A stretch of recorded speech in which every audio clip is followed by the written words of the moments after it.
Hey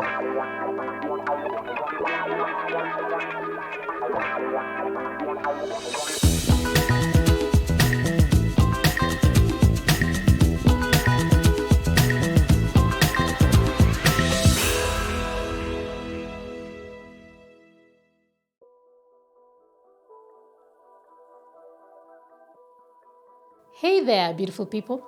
Today's episode is deeply personal to me because I am a healed, disorganized attacher, and I know firsthand the pain and the confusion and the exhausting cycle of wanting connection but fearing it at the same time. I want to introduce you to Ayana. She is vibrant, captivating, and full of life. People are drawn to her kindness, her loyalty, and her ability to make others feel truly seen. But what people don't realize is that beneath that charm lies a heart that's often at war with itself.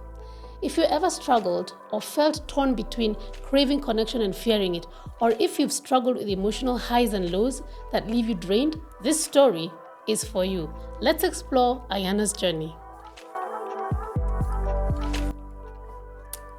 Ayana is the life of the party, the friend who will notice if you are not okay and make you feel safe in an instant.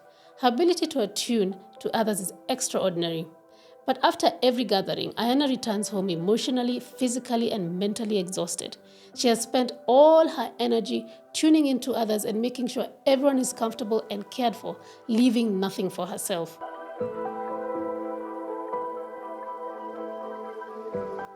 Her hypervigilance ensures that nothing escapes her notice. She picks up on every glance, every tone, every mood shift. And while this makes her an incredible friend and support system, it takes a toll.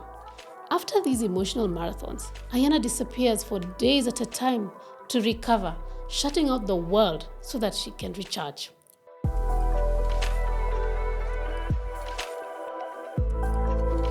What about her romantic relationships? In her romantic relationships, Ayana is a giver.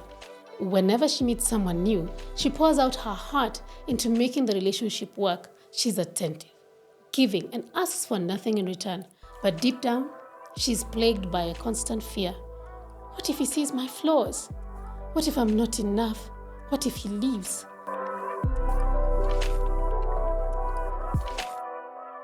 Ayana's fear of abandonment drives her to overextend herself.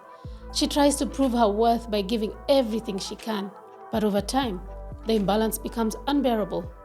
She feels unseen, unheard, and unappreciated.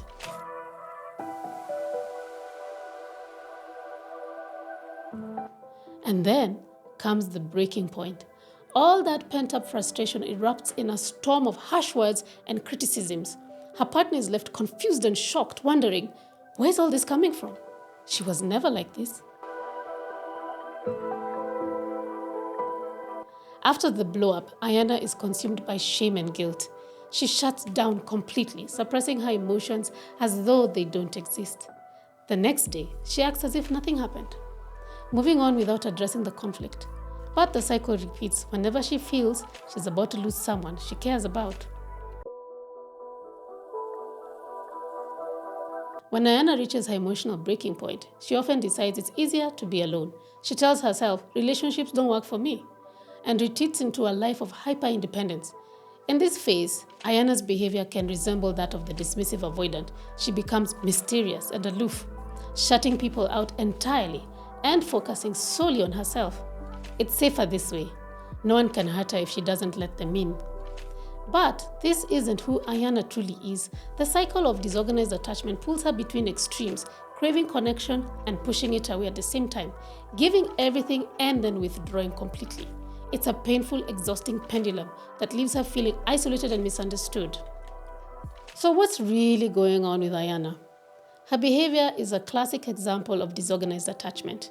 Disorganized attachment often forms in childhood, when a caregiver is both the source of comfort and the source of fear.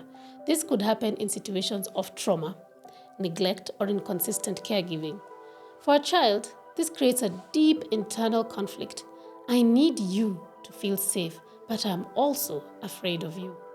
As adults, people with disorganized attachment often swing between extremes. They crave connection but fear vulnerability. They overextend themselves, They give everything in relationships, but often ask for little in return. They experience emotional volatility. Pent-up frustration leads to explosive outbursts. They shut down emotionally. Guilt and shame cause them to suppress their emotions and act as if nothing happened. This constant push and pull leaves them and those around them exhausted. As someone who has lived this journey, I know the cycle of disorganized attachment can feel impossible to break, but healing is possible, and here's how you can do it. Recognize the pattern. Awareness is the first step.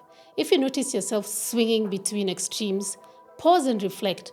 Ask yourself, what am I feeling right now and why? The second thing you can do is practice emotional regulation.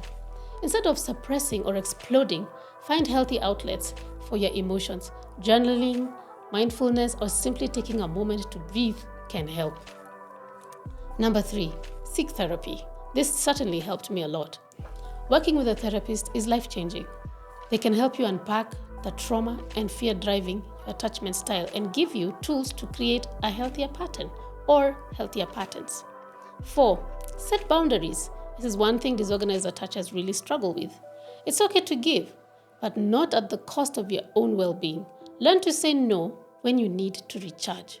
5, embrace secure connections. Surround yourself with people who make you feel safe, valued, and supported. Secure relationships can help you build trust and create a healthier blueprint for connection. Healing doesn't happen overnight, like I've always said, but every small step you take brings you closer to freedom, peace, and the love you deserve. Ayana's story is my story. I've walked this path, and I know how exhausting and painful it can be. But I also know that healing is possible. Disorganized attachment doesn't define you. It's just a pattern, and patterns can be changed. If this resonates with you, know you're not alone. Share this with someone who might need to hear it. And let me know in the comments, what's one step you'll take to break the cycle? Until next time, remember, together we heal, together we grow, and together we thrive. You've got this.